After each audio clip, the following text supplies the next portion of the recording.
Assalomu alaykum va rahmatulloh. Assalomu alaykum va rahmatulloh. Subhanallohi valhamdulillahi va la ilaha illalloh vallohu akbar. Subhanallohi valhamdulillahi va la ilaha illalloh vallohu akbar. Allah namozingizni maqbul qilsin, buva. Amin. Sizlarninkini mo maqbul qilsin, bolarim. Subhanallohi valhamdulillahi va la ilaha illalloh vallohu akbar. Buva, sizdan bir ishni so'rasam bo'lamdi? Tasbih aytib olay bolam. Ondan azoda o'tirib baranglaşayli. Sen savol so'ramoqchi eding qizim. Qanday savoling bor edi? Endi so'rag'in qizim. Buva, sizning subhanallohi valhamdulillahi va la ilaha illalloh vallohu akbar deb duo qilganligingizni ko'rdim. Bu duo namozdan keyin qilinamdi? Muhim savoldan birini so'rdim qizim. Payg'ambarimiz Muhammad alayhissalomning sunnati bo'yicha har namozdan keyin Subhanallohi valhamdulillahi va la ilaha illalloh vallohu akbar deb tasbih aytamiz qizim. Bunda qilish payg'ambarimizning sunnatimi? Shundoq ali. Endi sizlarga payg'ambarimizning tavsiyalari va uni qanday ado qilish kerakligini aytib beraman.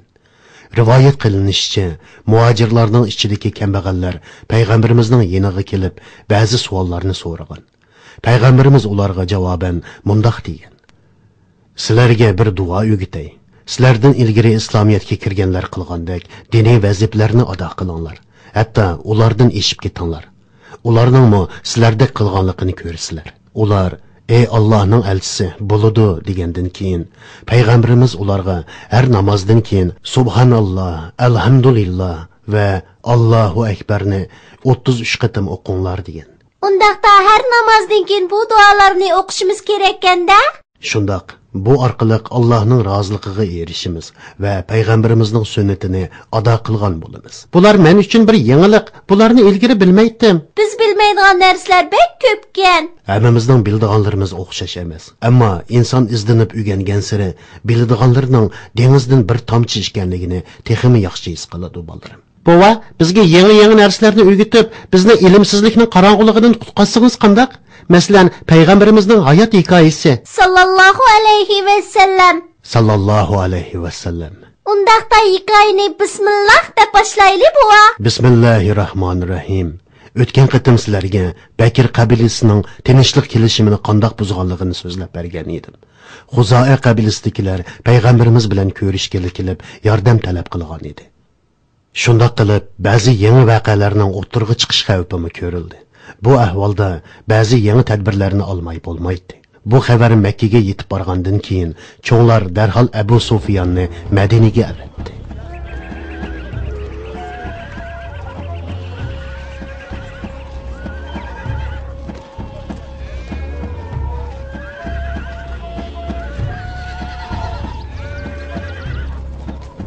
Abu Sufyan Rasululloh bilan ko'rishmoqchi. Muhammad qayerda? Uning bilan ko'rishadigan muhim ishim bor. Rasululloh masjidda.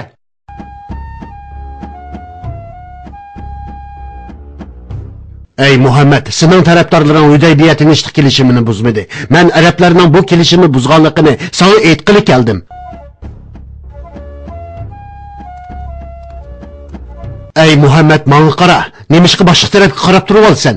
Ochig'ing kelganligini bilaman. Ey Muhammad, to'xta, o'tib qolay, ketma. Karvonlarning yo'lini to'sib qaroqchilik qiladigan arablar nadonlik qildi. Hudaybiya tinchlik kelishimini buzganlik gunohini bizga otmanglar. Hujum qilguvchilar qorong'u kechida hujum qilib turib, qandoqsigi bu ishni bizga dengab qo'ydi. Ey Abu Bakr, ey Umar, ey Ali, menga javob beringlar. Men Quraysh qabilasidagi isil dasablik odamman. Meni chetga qoqmanglar. Men degan Abu Sufyan shahringlarda menga haqorat qilishga haddinglar yo'q. Abu Sufyan, gapingda turmading. Va'dangga vafo qilmading. Hudaybiya tinchlik kelishimini ko'zga ilmading. Endi rahim shafqat tilab kelsan. Lekin o'ngishlik bo'lmadi. Texchi ko'nglingda takabburlik bor. Yolg'iz Allohga iymon etmaslikda ching turibsan. Sen mushunchalik odamsan. Tushundingmi?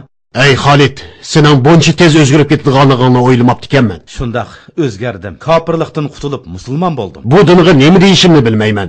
Yangi boshlanganda bek ojiz edi. Hozir bek kuchayib ketdi. Hatto mendek bir odam bilanmi ko'rishishni rad qilyapti. Abu Sufyan, sen tilga olgan bu dinning madadkori Alloh, egisi Alloh. Ey Xolid, hozir sizlar hammanglar birlashib qudratli kuch bo'ldinglar. Darhol Makkaga qayt. Ular ibodat qilayotgan butlar toshdan iborat. Bu toshlar ulug' Allohning haqiqati oldida baribir gumron bo'ladi.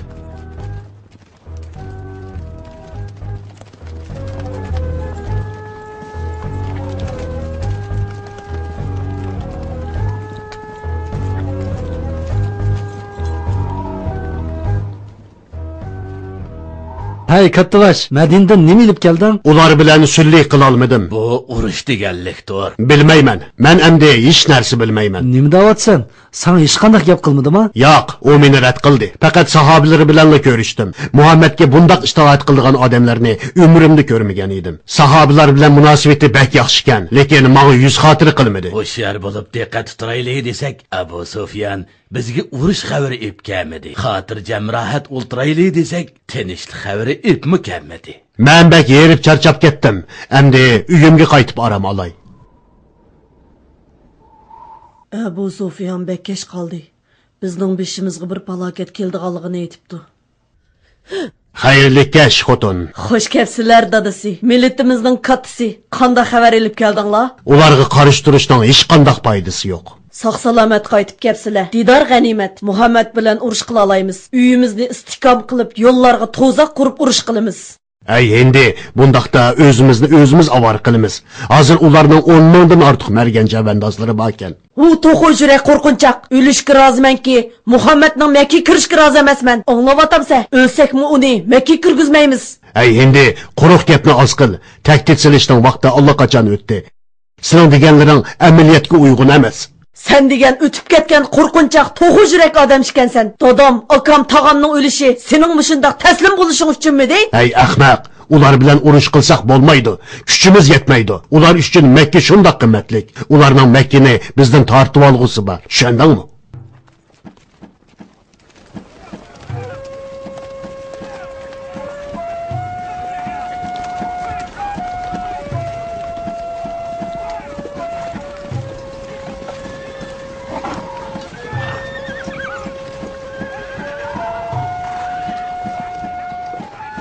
Her qaysi qabila qo'shinimizga qo'shilish uchun top-top bo'lib kelyotdi. Alloh xolisa, kun petishdan burun chavandozlarimizning soni 10 mingdan oshdi. Bu kecha qarorgohimizni mushu yerda qurayli.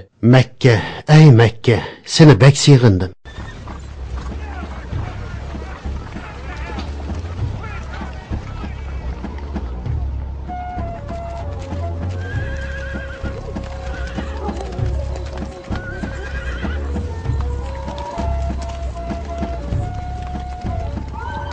Manga osmon yiqilib tushgandek, barliq yulduzlar to'kilib ketgandek bilinyotdi.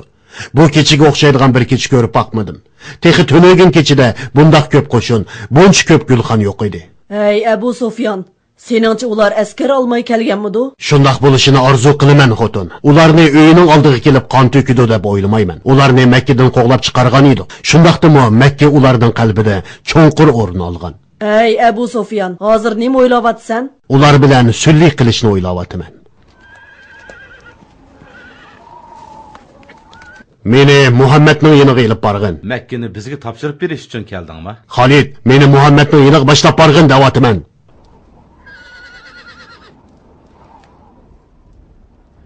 Abu Sufyan, nimishqa kelganligingni ayt. Ey Muhammad, chidiringdagi gulxonni ko'rdim.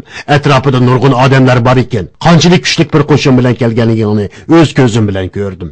Agar ruxsat qilsang, sendan so'raydigan savollarim bor. Abu Sufyan, texicha shart qo'yib beramsan? Rasululloh dediki, Allohdan boshqa iloh yo'qligiga tehi ishonmadingmi? Sen ota-onamga o'xshash hurmatli odam.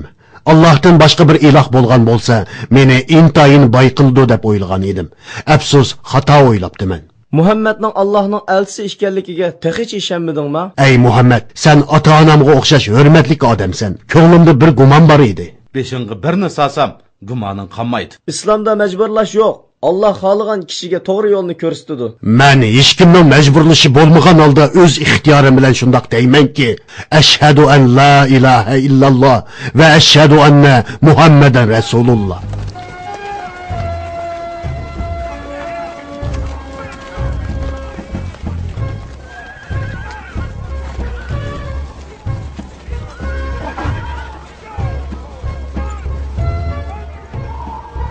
Hammanglar tayyorlaninglar.